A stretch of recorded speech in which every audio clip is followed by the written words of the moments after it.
तो पुरंदरदास जी जब भक्त बन गए और पंढरपुर सब छोड़ छाड़ के पंढरपुर में आके निवास करने लगे, तो उनका इतना यश हो गया सब जगह कि पुरंदरदास जी अब जब मंदिर में आते थे ना, तो विट्ठल भगवान के श्री अंग से एक दिव्य सुगंधी निकलने लगती थी और पंडरीनाथ भगवान के मुखमंडल पर एक अलग तेज आ जाता था और दर्शन करते करते लोग आश्चर्यचकित हो जाते थे।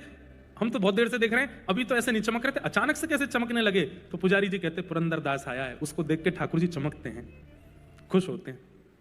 अब तो ऐसी स्थिति हो गई, लोग बाहर दर्शन करते थे पंडरीनाथ भगवान का और जैसी सुगंधी आती थी सबको पता चल जाता था पुरंदरदास आया होगा, और पीछे मुड़ के देखते तो पुरंदरदास जी आए हुए होते थे। अब इससे हुआ क्या कि उनकी प्रसिद्धि इतनी हो गई पूरे पंढरपुर में कि अब पुरंदरदास जी जब अपने घर से निकलते थे तो रोड़ों को लोग फूलों से सजा देते थे, उनके चरण छूते थे, ऊपर से पुष्प वर्षा करते थे, माला पहनाते थे, उनको वंदन करते थे। लोग बाग घुटनों पर बैठ के रोते थे पुरंदरदास जी को देख करके कि आप इतने बड़े भक्त हैं, आप हम पे कृपा करो।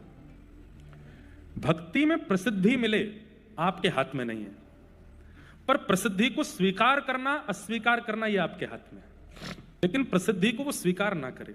जब कोई उसको बहुत बहुमान करे, बहुत सम्मान करे, उस समय वो हाथ जोड़ करके ठाकुर जी से यही प्रार्थना करे, मैं लायक तो नहीं हूं इसके, ये सब आप करवा रहे हो नाथ। बहुत ध्यान से सुनिएगा बंधु, बहुत अच्छा प्रसंग है।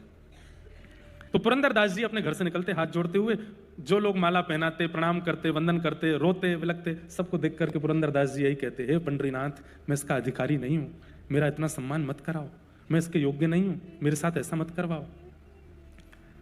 हाथ जोड़ते हुए जाते थे। इतनी प्रसिद्धि हो गई कि अब तो महाराष्ट्र में दूर दूर के शहरों के गांव के लोग पंढरपुर दो लोगों से मिलने आते थे, या तो पंडरीनाथ या पुरंदरदास। लेकिन अभी तक भी पुरंदरदास जी के चित्त में भक्ति का अभिमान नहीं आया था। एक दिन पंडरीनाथ भगवान, सालों निकल गए, खूब प्रसिद्धि हो गई, पंडरीनाथ भगवान बोले कि अब समय आ गया, क्या अब पुरंदरदास की परीक्षा लेनी।